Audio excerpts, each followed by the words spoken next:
Hey guys, welcome to the channel. Today we're going to take a look and review this amazing Girard-Perregaux Laureato in 42mm, and I have the gray dial here with the gray date window on a bracelet, entirely stainless steel. This is a stunning watch, and it's a real privilege to have on the channel. It's one that I've admired from afar for a couple years now.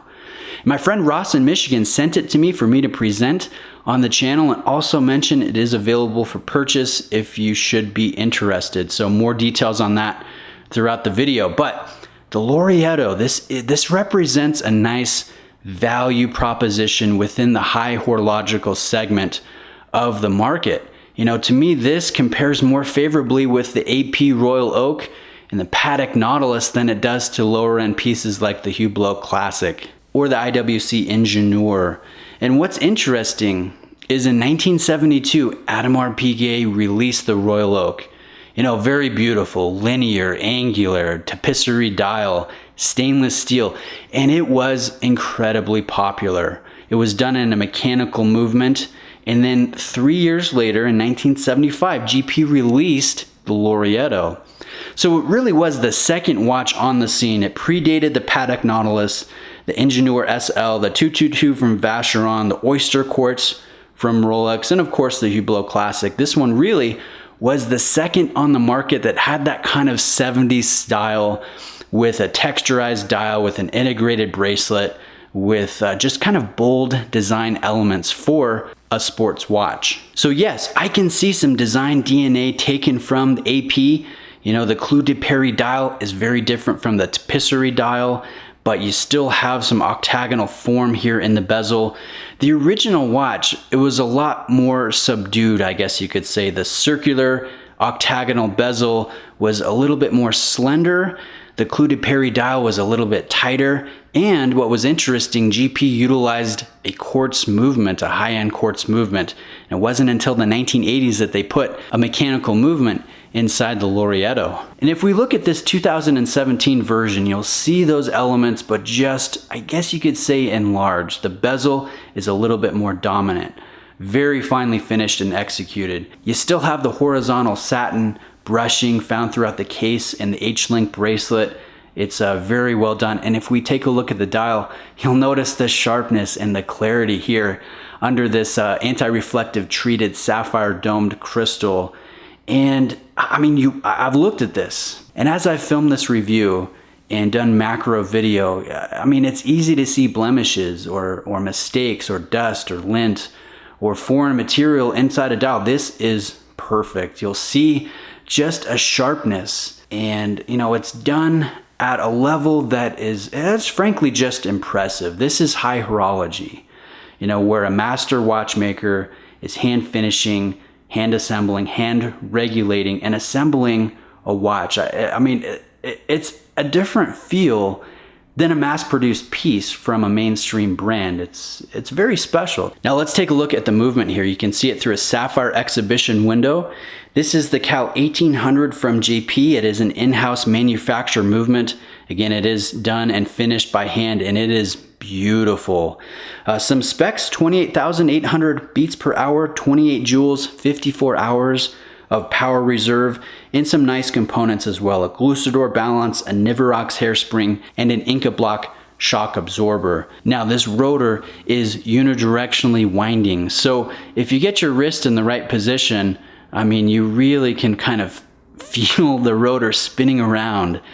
And it kind of has that same experience, that tactile feel of a Valjoux 7750 automatic chronograph, where you almost get a little shake and wobble and noise while the watch is on wrist. And I don't know, it's a really fun experience. The movement's beautiful, it's well made, and I think it's fitting, you know, with its components and its movement architecture. It's fitting for a sports piece. I wouldn't be concerned wearing this on a day-to-day basis. I don't feel that it is a delicate movement like I would feel about some other high horological models. So rest assured, you can use this on a day-to-day basis. It does have a screw down crown, 100 meters of water resistance. You can get it wet. You can use and love the watch without worry or without concern within reason. Now let's talk about where this gets interesting and compelling from a value standpoint. The AP Royal Oak retails, if you can find it at retail price in an authorized dealer, for $19,000. It sells for well over that on the secondary market. Same with the Patek Nautilus. You're going to be spending tens of thousands of dollars for one of those stainless steel sports pieces. You look at the Laureato, and it has the history, it has the pedigree, it has the sharpness, the details, the quality, you know, the hand-finished nature, the in-house manufacture movement, and it retails for 11,600 Swiss francs. But it has a very soft resale market. Gray market, you can get these new for $8,000, which is pretty incredible when you compare it to what you would need to spend for an equivalent Royal Oak. Now, would I prefer a Royal Oak? Do I like the Royal Oak more? Personally, I do, and I think a lot of you guys would agree with me there. But, you know, spending $20,000 on a watch, when you can find this one for, you know, well under half of that, that's where it gets interesting. That's where the value comes into play. This is value high horology, and I really like that. Now, if I could make a suggestion, if you're considering this watch, if you have larger wrists like myself, I have 7.25 inch wrists. The 42 millimeter version is definitely the way to go. I think if you have smaller wrists, the 38 millimeter version will suit you well, but I really like the larger size. It's not blocky, it's not chunky, it's not too big. It's trim, it's slender, it's beautiful, and I think proportionally on my wrist, it's very, very sharp. Now this one was lent in by my friend Ross in Michigan, and he's recently purchased a Vacheron, a Zenith. This one is not getting wrist time, and it is available for purchase if you guys are interested, and he's asking $6,300. It comes with the full set, the box, the papers, everything, and it is in excellent condition. I think it's pretty incredible because for the price of a Rolex Explorer new or a Rolex Air King new, you could get a Laureato in 42 millimeters. So reach out in the description if you guys are interested. My email is listed there. You can contact me. I can get you additional pictures and videos.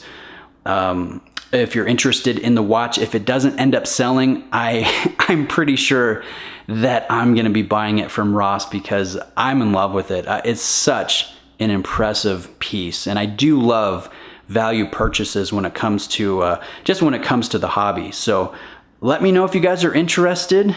Appreciate you taking the time to watch. Big thank you again to Ross for sending this one in, and I'll see you guys in the next video.